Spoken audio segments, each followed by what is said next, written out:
নমস্কার, আমি অর্ণব। অনেক গুণীজনকে বলতে শুনেছি সব ছেড়ে ঈশ্বর সাধনা করলে তাকে পাওয়া যায়। সম্ভবত একথা সত্যি, তবে তার থেকেও বড় সত্যি এমন কিছু মানুষ আছে যারা নিজেরা ছাড়তে না চাইলেও এ জগতের নশ্বর জীবকুল তাকে একে একে ছেড়ে চলে যায়। দিনের শেষে তাকে কাছে ডেকে বসানোর জন্য ঈশ্বর ছাড়া আর কেউই থাকে না। সেই সময়টা যখন আসে তখন আর ঈশ্বরে মন দেওয়ার জন্য আয়াস করতে হয় না। জীবনের ঘাটে ঘাটে সব চাওয়া পাওয়াগুলোকে মরতে দেখতে দেখতে সর্বশক্তিমানের পায়ে এসেই ঠেকে সে। এমন জীবনের গল্পও লিখে গেছেন আমাদের প্রিয় লেখক বিভূতিভূষণ বন্দ্যোপাধ্যায়। আজকের নিবেদনে সেই গল্পই রইল আপনাদের জন্য।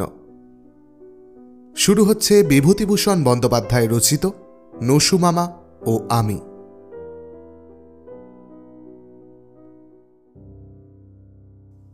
ছেলে মানুষ তখন আমি, 8 বছর বয়স। দিদিমা বলতেন, তোর বিয়ে দেব ওই অতুলের সঙ্গে। মামার বাড়িতে মানুষ, বাবা ছিলেন ঘর জামাই। এসব কথা অবশ্যই আরো বড় হলে বুঝেছিলাম। অতুল আমার দিদিমা সইয়ের ছেলে, কোথায় যেন পড়ে, বেশ লম্বা মতো আধ ফর্সা গোছের ছেলেটা। আমাদের রান্নাঘরে বসে দিদিমার সঙ্গে আড্ডা দিত।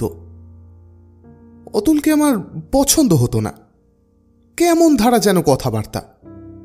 আমায় বলতো, এই পাঁচি যা, এখানে কি, ওই দিকে গিয়ে খেলা করগে যা। আবার কখনো বলতো, অমন দুষ্টুমি করবি তো বাঁশ বনে লম্বা শেয়ালটা আছে, তার মুখে তোকে ফেলে দিয়ে আসবো বলে দিচ্ছি। অতুলকে সবাই বলতো ভালো ছেলে। লেখাপড়ায় বছর বছর ভালো হয়ে ক্লাসে উঠত। আমার ছোট মামার সঙ্গে কি সব ইংরেজি বলতো, যদি তার কিছু বুঝি। এইসব জন্যই হয়তো অতুলকে আমার মোটেই ভালো লাগতো না। তা সে যতই ভালো হোক, লোকে তাকে যতই ভালো বলুক। ভালো আমার লাগতো মুখুজ্জে বাড়ির নসুকে। কি সুন্দর ফর্সা চেহারা, ননি ননি গড়ন, ডাগর চোখ দুটি, বেশ হাসি হাসি মুখখানি। বয়সও অতুল মামার মতো অত বেশি নয়, আমার চেয়ে সামান্য কিছু বড় হবে। অতুল মামার বয়স হয়তো ছিল 16-17। নসু হাসলে তার মুখ দিয়ে যেন মুক্ত ঝরত, দিদিমার সেই গল্পের মতো। এমন সুন্দর মুখ আমার 8 বছরের জীবনে এই অজপাড়া গায়ে কটাই পা দেখেছি। দিদিমার কাছে এসে মাঝে মাঝে গল্প করত বসে। সে যা বলতো তা যেন মধুর, অতি মধুর। আমি হাঁ করে ওর মুখের দিকে চেয়ে এক মনে ওর কথাগুলো যেন গিলতাম। অতুলও তো কথা বলে, কিন্তু তার কথা এত ভালো লাগে না তো। দিদিমা বলতেন, অতুলের সঙ্গে পাঁচির বিয়ে দেব, বেশ মানাবে। আমি মুখ ভারী করে বলতাম, ছাই মানাবে। দিদিমা হেসে বলতেন, ও মা, মেয়ের কাণ্ড দেখো, কেন মানাবে না, তুমি তো সব জানো। তবে তোর মনটা কি শুনি, কাকে বিয়ে করবি তুই? ওই নসুকে। দিদিমা হেসে গড়িয়ে পড়তেন, বলতেন, এর মধ্যেই মেয়ে নিজের বর বেছে নিয়েছে, ধন্যি যা হোক, একালের মেয়ে কি না। শুনলে সই, নসু নাকি ওর বর হবে। অতুলের মা হেসে বলতেন, কেন রে, অতুলকে তোর পছন্দ হয় না কেন? অতুল মামার বয়স বেশি। বেশি আর কত, 16 বছর। তা যাই হোক, 16 বছরের বুড়োকে আমি কিছুতেই বিয়ে করব না। নসু ছেলে মানুষ। দিদিমা বলতেন, দেখো সই, একালের মেয়ের কাণ্ড দেখো, নসুর বয়স 12, ওকেই বেশি পছন্দ। তোমার আমার কাল চলে গিয়েছে। 13 বছর বয়সে আমাদের বিয়ে হলো, উনি তখন 42। দোজো পক্ষে আমাকে ঘরে আনলেন। তোমারও তো। অতুলের মা বললেন, আমার অত নয়, উনি তখন 29, আমার 11। দোজপক্ষ তো বটে, শুধু তাই সতীন বেঁচে। আমায় ভগবান সেদিক থেকে নিষ্কণ্টক করেছিলেন তাই খানিক রক্ষে। মাঝে মাঝে নসুকে অনেকদিন দেখতাম না। আমাদের পাড়ায় সে আসত না খেলতে। আমার প্রাণ হাঁপিয়ে উঠত। ছুটে যেতাম মুখুজ্জে বাড়িতে। নসু মামা উঠোনে বসে কঞ্চি কেটে খেলাঘরের বেড়া বাঁধছে। সঙ্গে আরও 3-4টি ছেলে, ওরই বয়সী। আমি বলতাম, ও নসু মামা, আমাদের বাড়ি যাওনি যে? কি রোজ রোজ যাব, তুই এত দূর এলি যে? আসতে ভয় করে না? না। খেলা করবি?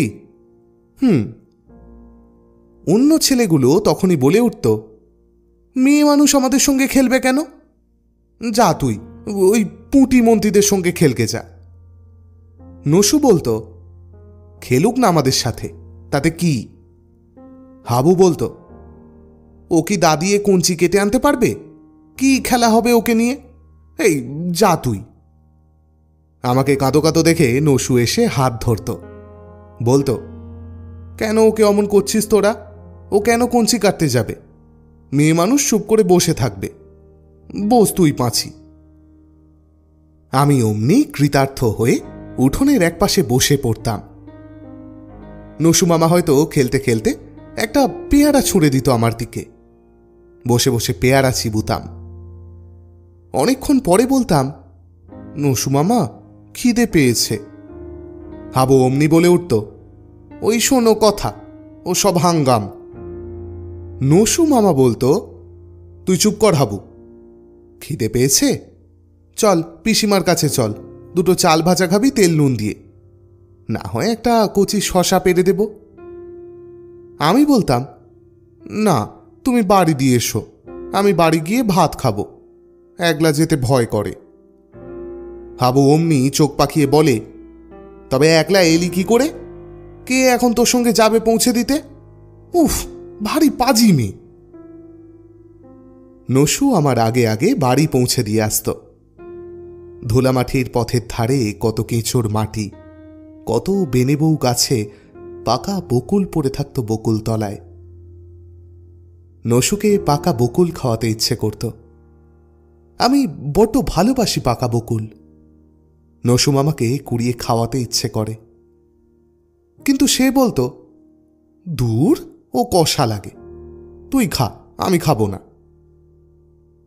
নসুকে খেতে দিয়ে যেন আমার তৃপ্তি, কিন্তু সে সুযোগও আমায় দিত কই।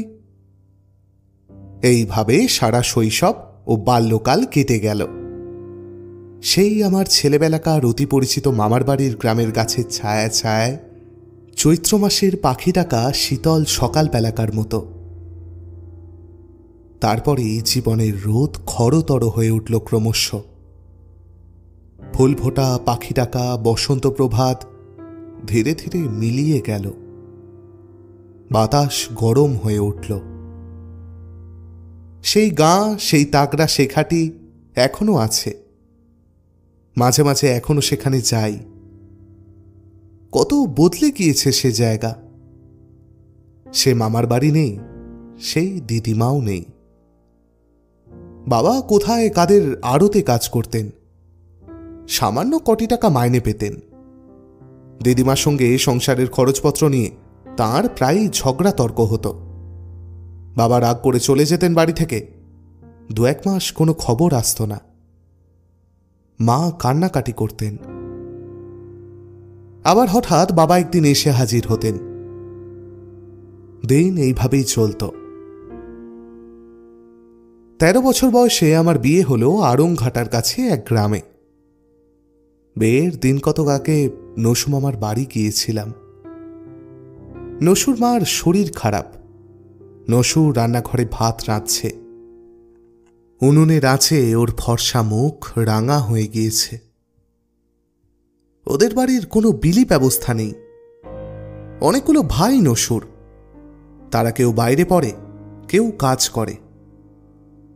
নসুর মার শরীর চিররুগ্ন, সংসারের রান্নাবান্নার ভার নসু মামারই ওপর। আজ অনেক দিন থেকেই নসুর এই অবস্থাই দেখছি। নসুর অবস্থা দেখে সত্যি কষ্ট হল। নসুর মুখের দিকে চাইবার কেউ নেই।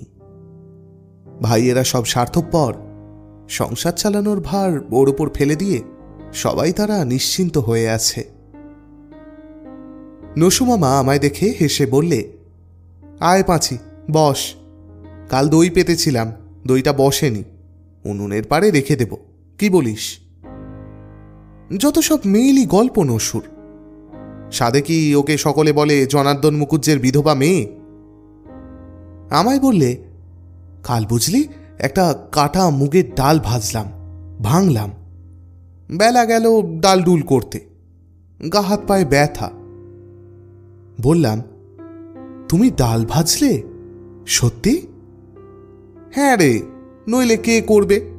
আবার কাল এক গাদা ময়লা কাপড় সোডা সাবান দিয়ে সেদ্ধ করতে হবে। দুঃখিত সুরে বললুম, ওসব মেয়েলি কাজ, তুমি ওসব কেন করো? আমায় ডাকলে না কেন? আমি ডাল ভেজে দিতাম। নসু বললে, আহা, আমি না পারি কি? তোকে আবার ডাকতে যাব কেন? লেখাপড়া করবে না নসু মামা? এসব কাজ কি তোমার সাজে? পুরুষ মানুষ লেখাপড়া করো। আমায় কে পড়াবে? দাদারা এক পয়সা দেবে না। তাছাড়া মার শরীর খারাপ, আমি বাড়ি থেকে গেলে রান্নাবান্না কে করে বল? পড়বার খরচ জুটলেও আমার পড়া হতো না। আমি বসে বসে ওর কুটনো কুটে দিলাম, আমার বিয়ের কথা বললাম। নসু মামা বিশেষ কোনো আগ্রহ প্রকাশ করল না।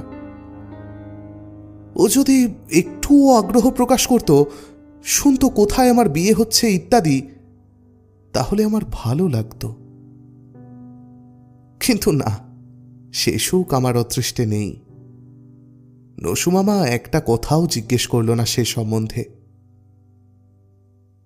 আমার বিয়ের রাত্রে নসু নিমন্ত্রণ খেয়ে গেল পেট পুড়ে।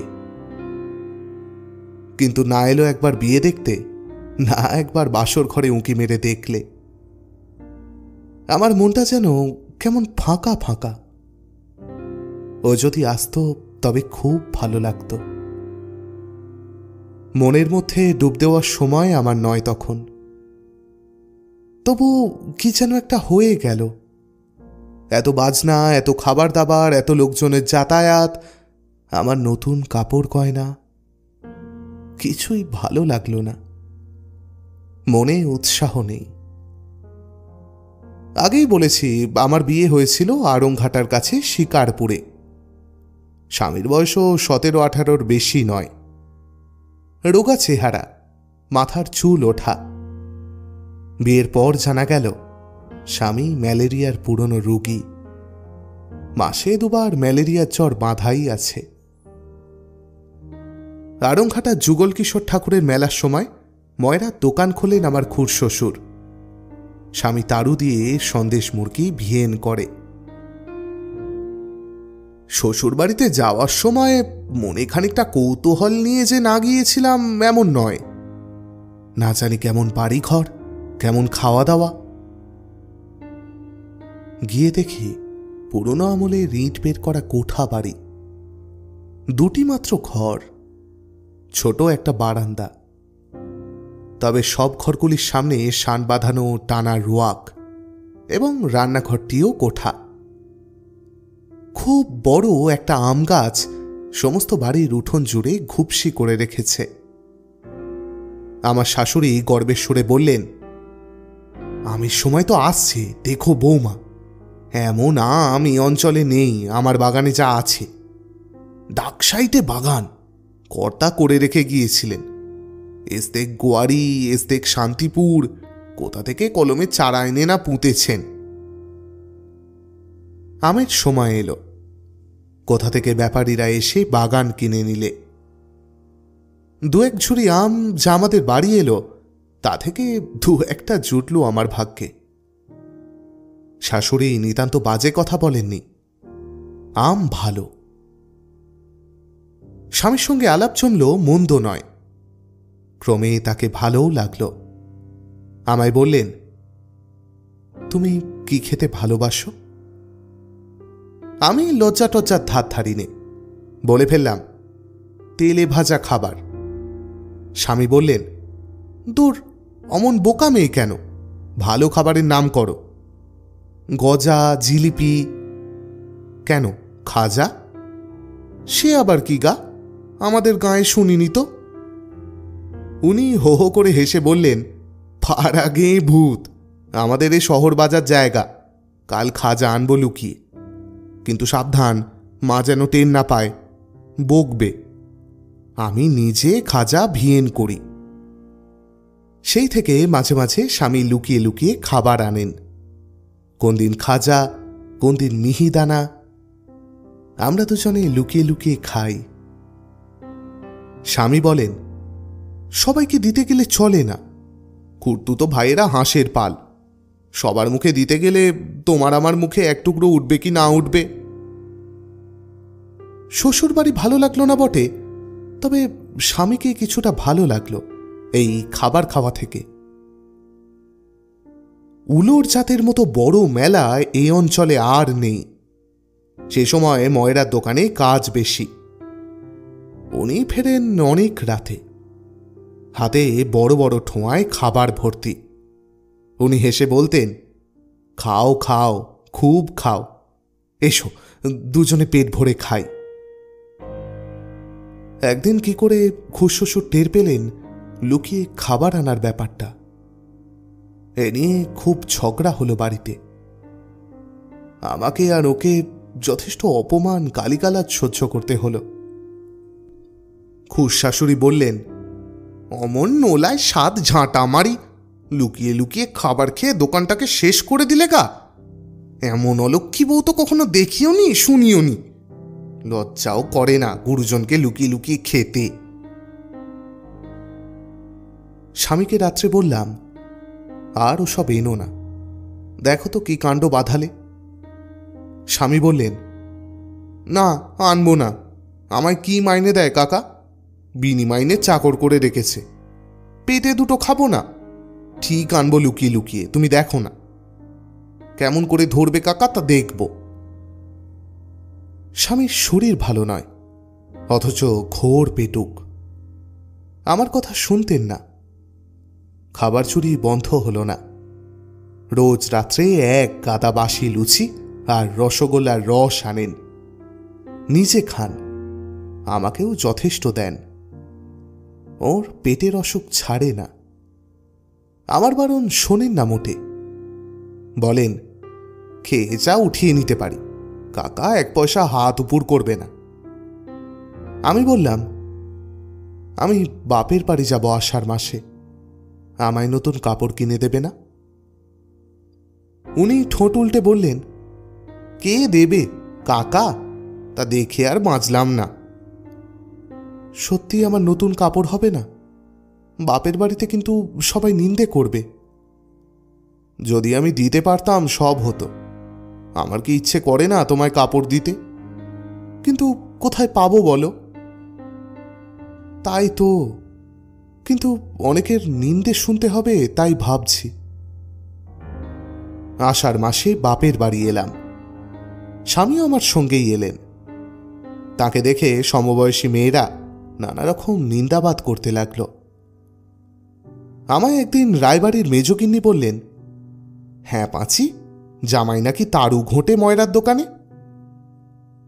আমি অত শত বুঝি না, বললাম, হ্যাঁ খুব ভালো খাজা তৈরি করে, সবাই হাতে সুখ্যাত করে মাসিমা। মেজগিন্নি হেসেই খুন। তার বড় পুত্রবধূ যে বাপের বাড়ি থেকে আসতে চায় না, বাপের বাড়ির গ্রামে কোন প্রতিবেশী ছেলের সঙ্গে প্রণয়াসক্ত, এসব কথা তিনি তখন ভুলেই গেলেন। আমার স্বামীর খাবারের দোকানের কাজটাই প্রবল দোষের ও নিন্দের কারণ হয়ে উঠল তার কাছে। আমার স্বামীকে গ্রামের লোক নতুন জামাই বলে খাতির আদর করলে না। আমার তাতে দুঃখ হল। নতুন জামাইকে সবাই নেমন্তন্ন করে খাওয়ায়, আমার স্বামীকে সবাই যেন কেমন হেনস্থা করল। নসু মামা ঠিক তেমনি ভাত রাঁধছে, আমি তার ওখানে গিয়ে গল্প করে একটু যা আনন্দ পেতাম। একটা জিনিস দেখলাম, নসু ধর্মকর্মে মন দিয়েছে এই বয়সেই। চন্দন ঘষতে দেখে বললাম, দিদিমা পুজো করেন বুঝি আজকাল? নসু হেসে বললে, মা নয়, পুজো করব আমি। রোজ শিব গড়িয়ে পুজো করি। মানুষ হয়ে জন্মে শুধু খেয়ে যাব শুয়োরের মতো। আমার হাসি পেল ওর মুখে তত্ত্ব কথা শুনে। নসু মামা আমাকে শশা কেটে খেতে দিল। নিজেই নারকেলের নাড়ু করেছে ঘরে, তাও দিলে। চা খেতে দিলে। বছর 2-3 কাটল।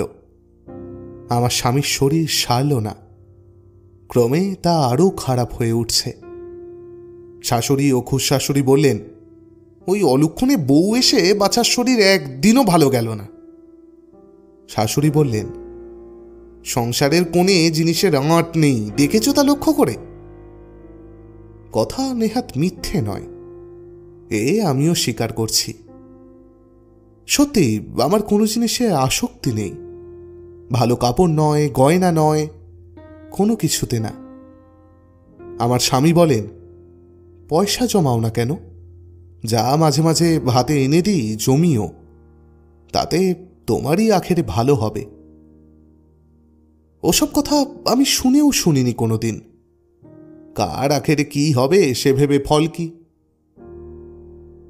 আমার একটা ছেলে হলো, কয়েক মাস পরে মারাও গেল। স্বামীর অসুখ সারে না, সংসারে খেটেই মরি। মুখের মিষ্টি কথাও কেউ বলে না। স্বামী আমায় নানা রকম সাংসারিক উপদেশ দেন। তাঁর যেরকম শরীর, কবে মরে যাবেন, তখন কি উপায় হবে, আমি যেন কিছু কিছু হাতে রাখি। কথা আমি যখন শুনি তখনই মনে থাকে, তারপর আর মনে থাকে না। সেই মাঘ মাসে আমি বাপের বাড়ি এলাম। গ্রামে এসে শুনি নসুম আমার মাথা খারাপ হয়ে গিয়েছে। সে দিনরাত পুজো আচ্চা নিয়ে থাকে, কারোর সঙ্গে কথা বলে না, কি রকম যেন। আমি গিয়ে দেখা করলাম বিকেলের দিকে। নসুম বাবা বললে, কি খবর মাছি, কখন এলি? কাল এসেছি। ভালো আছো? ভালো আছি, খুব আনন্দে আছি। সবাই তোমাকে পাগল বলছে যে। নসু মামা মৃদু হেসে চুপ করে রইল। তারপর আমার দিকে শান্ত দৃষ্টিতে চেয়ে বললে, আমি আসল বস্তু পাওয়ার চেষ্টায় আছি। এতে যে যা বলে বলুক, আমি পাগলি হই আর ছাগলি হই। হ্যাঁ রে পাঁচি। শেষের কথাগুলো আমার কানে একটু অসংলগ্ন মতো ঠেকলেও নসু মামার ওপর আমার শ্রদ্ধা বেড়ে গেল। কি যেন একটা ওর মধ্যে আমি পেলাম, যা সাধারণ কোনো মানুষের মধ্যে দেখিনি। ওর মুখের চেহারা যেন অন্যরকম হয়ে গিয়েছে।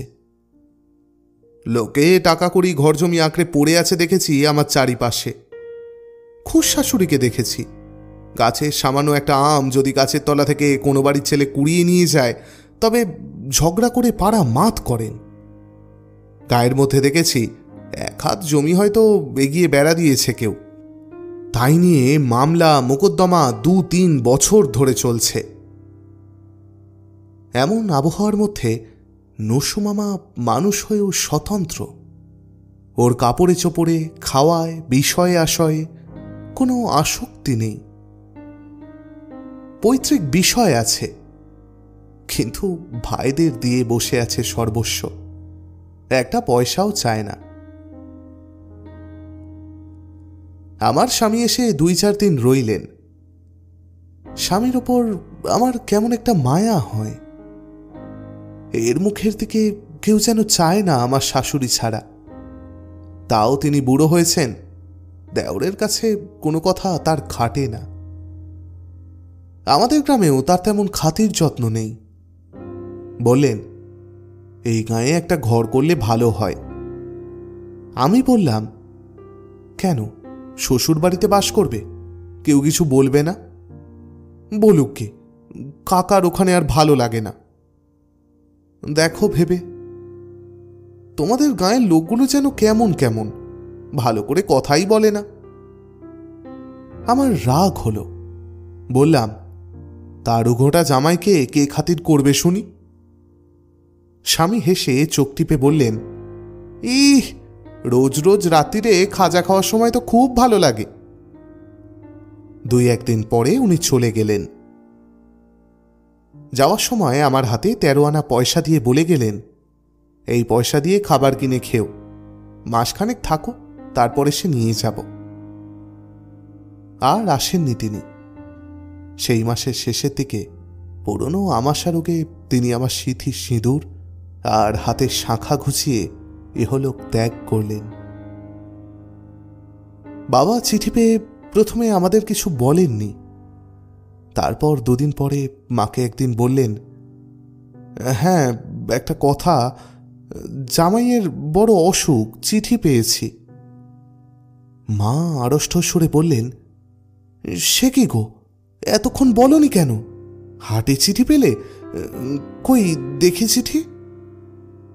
বাবা আমতা আমতা করে বললেন, তা মনে ছিল না, তা নয়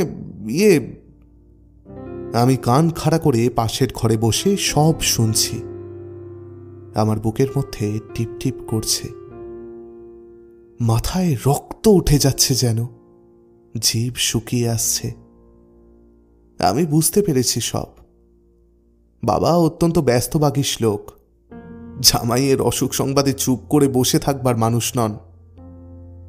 মা ছুটে হাঁপিয়ে বাবার কাছে এসে বললেন, তার কাছে এক্ষুনি চলে যাও, মেয়ের যাবার কথা লেখেনি, ওকেও নিয়ে যাও। বাবা শুষ্ক মুখে বললেন, আর সেখানে গিয়ে কি হবে গিন্নি, সব শেষ হয়ে গিয়েছে।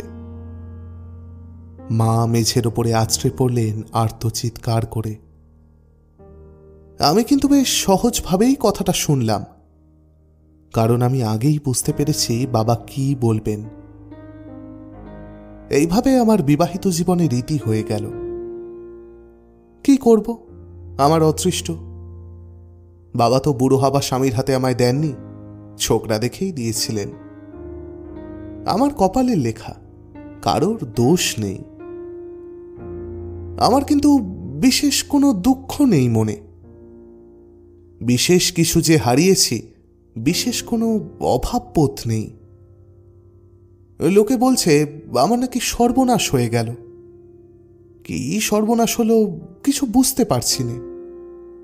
মাছ খেতে পাবো না, নাই বা পেলাম। একাদশী করতে হবে, করব। ভালো খাওয়া বা পড়ার দিকে আমার কখনো কোনো ঝোঁক নেই। তবে মানুষটার ওপর মায়া জন্মেছিল বটে, তাকে আর দেখতে পাবো না, এইটুকুই যা কষ্ট। বিধবা হওয়ার পরে আমি অনেকবার শ্বশুর বাড়ি গেলাম, শাশুড়ির সেবা করি।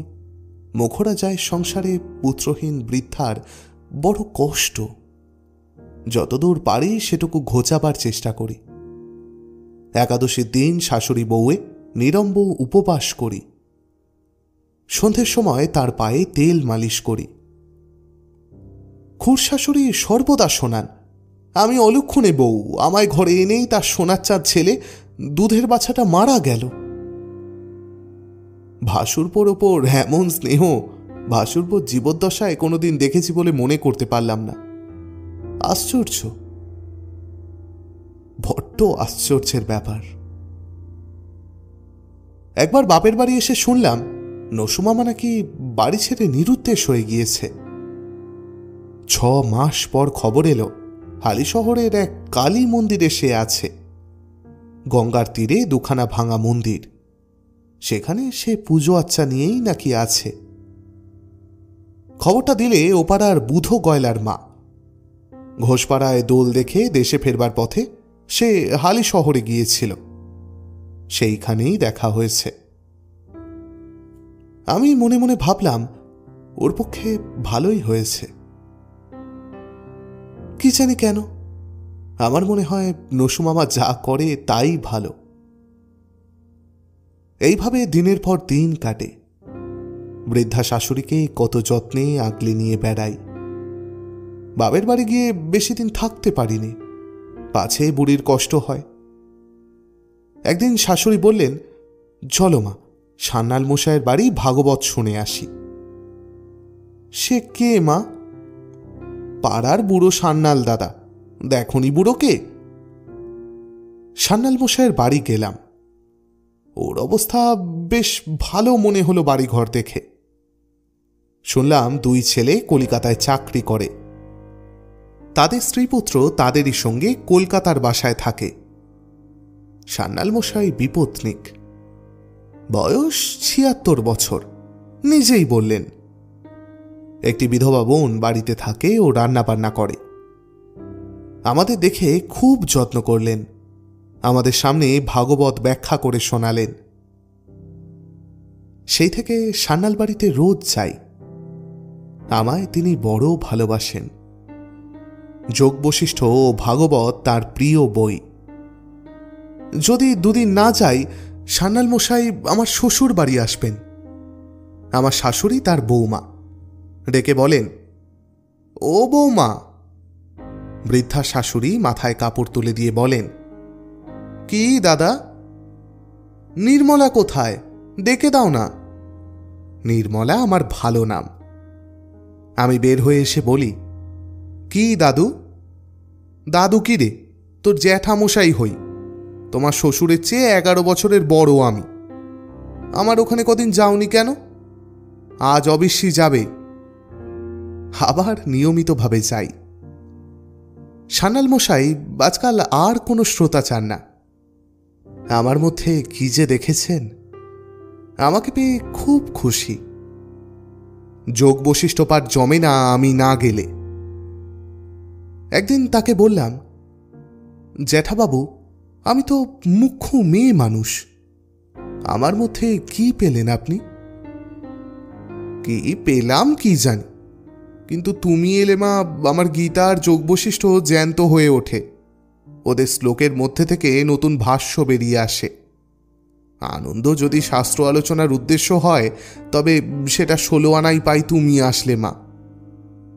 আমি হেসে বললাম, তাহলে বলুন জ্যাঠামশাই, আমার মতো শ্রোতা আপনি অনেক দিন পাননি। সত্যি মা, এতদিন জানতাম না যে লোককে শুনিয়ে এত আনন্দ হয়। নিজেই চর্চা করতাম এই পর্যন্তই। আজ কিন্তু অন্যরকম বুঝছি। উপযুক্ত শ্রোতা পেলে আমারও ভালো লাগে বলেই যাই। কেমন যেন মন বদলে যাচ্ছে। যে মন আমার কোনো কালেই সংসারে ছিল না, তা আরও নিরাসক্ত হয়ে পড়ছে।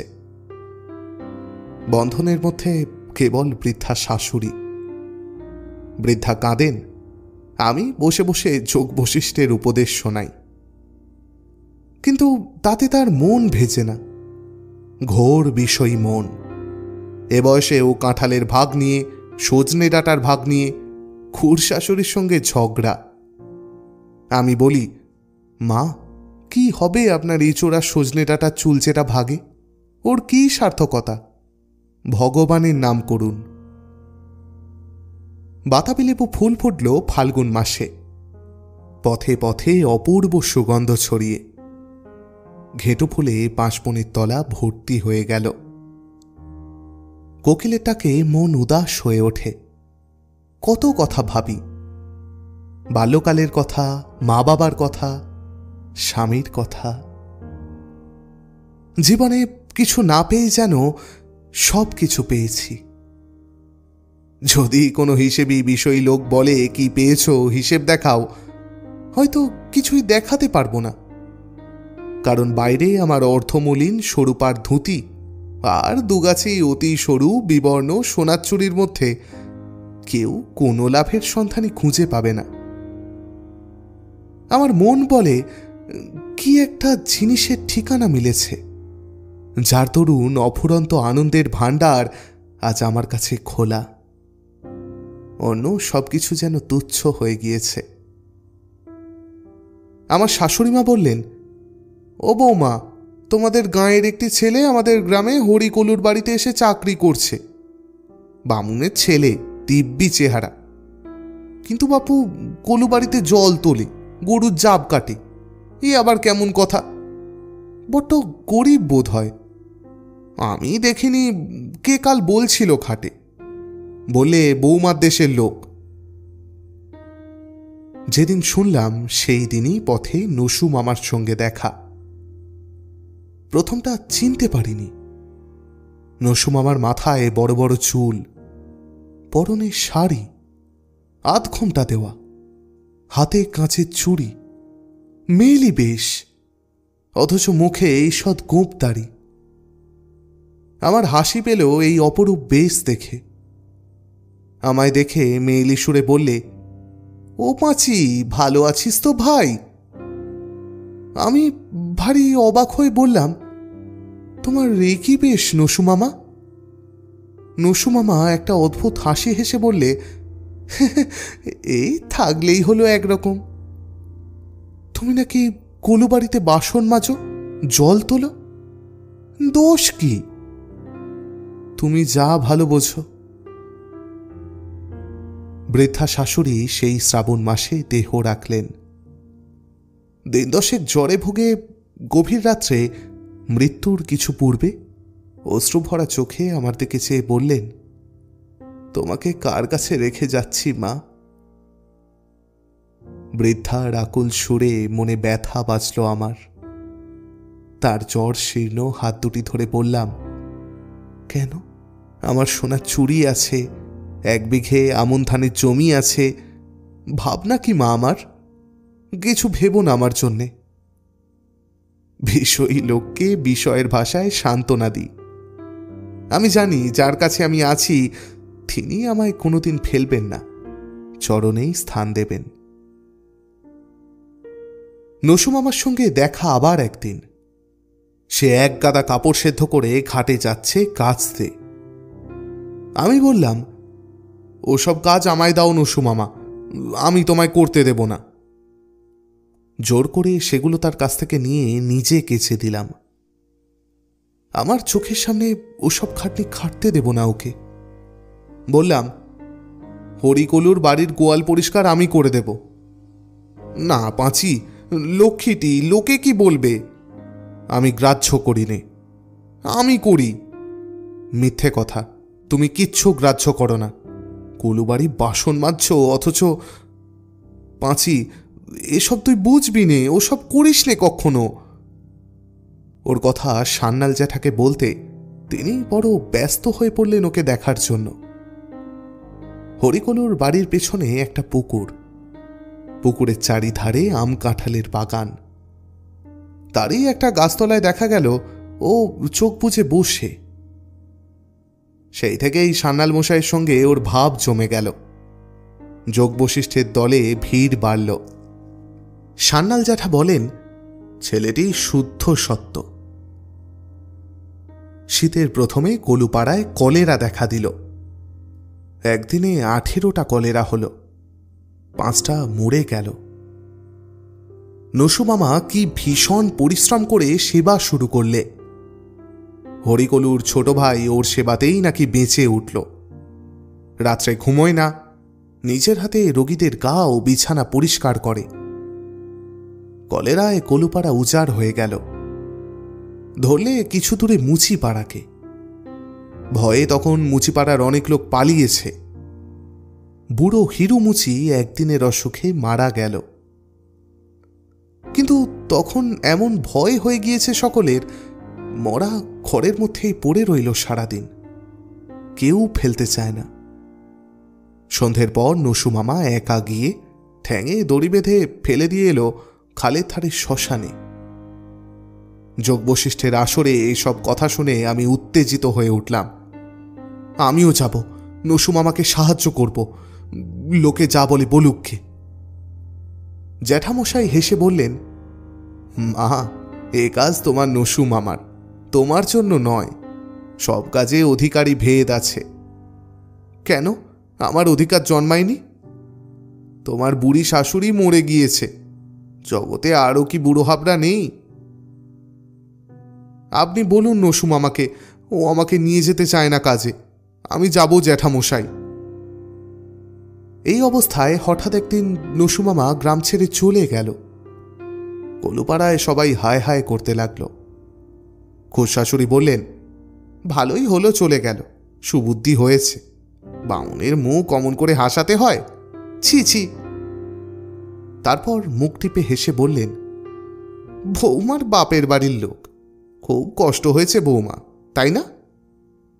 যখন তখন দেখা হতো তো, অন্য গাঁ থাকতে এ গাঁয়ে এসেছিল সেই জন্যই হয়তো। তবু তো দেশের ঘরের লোক আছে একটা। ছিলে খোলা ধনুকের মতো শটাং সোজা হয়ে উঠি। নিশ্চয় আমার কষ্ট তো হবারই কথা। হরিকলু একদিন সান্যাল জ্যাঠার কাছে বললেন, অমন মানুষ হয় না। ছোট ভাইটা বেঁচে উঠল, পায়ে ধরতে গেলাম, বলি তুমি ব্রাহ্মণ, আমার ঘরে হেনস্থা কাজ আর করতে দেব না। 2 মাসের মাইনে বাকি, একটা পয়সাও নিয়ে গেলেন না যাওয়ার সময়, হঠাৎ পালিয়ে গেলেন। আমাকে যেন ক্ষমা করেন তিনি। হাত জুড়ে এসে তার উদ্দেশ্যে প্রণাম করলে। আবার ফাল্গুনে বনে বনে ফুল ফুটেছে, আবার কোকিলের ডাক পথে পথে। মুচুকুন্দ চাপার সুগন্ধে ঘাটের রানা ভুরভুর করে। আমি একদিনে যেন সম্পূর্ণ নিঃস্ব। জ্যাঠামশায়ের বৈঠকখানায় যোগ বৈশিষ্ট্য শুনতে যাই রোজ বিকেলে। সম্পূর্ণ নিঃস্ব হয়ে রিক্ত হয়েই বোধ হয় সেখানে পৌঁছতে হয়।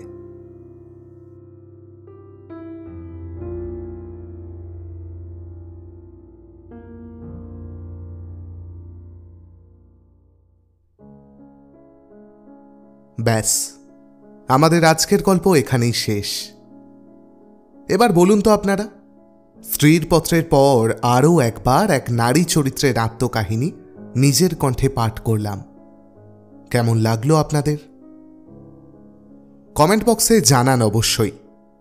আর স্পটিফাইয়ে বেঙ্গলি ক্লাসিক্স বাই অর্ণবের পডকাস্ট ফলো করেছেন তো? ইউটিউবের 1 সপ্তাহ আগেই নতুন গল্প পাবেন সেখানে। রাখা আছে আমার বেশ কিছু পুরনো কাজও। ও হ্যাঁ, যাদের আমার কাজ ভালো লাগে একটা রেটিং দিতেও ভুলবেন না কিন্তু স্পটিফাইতে। আচ্ছা, আজ তবে এলাম আমি। আবার দেখা হবে 1 সপ্তাহ পরে নতুন কোনো গল্প নিয়ে। ততদিন সুস্থ থাকবেন, খুব ভালো থাকবেন সকলে। শুভরাত্রি।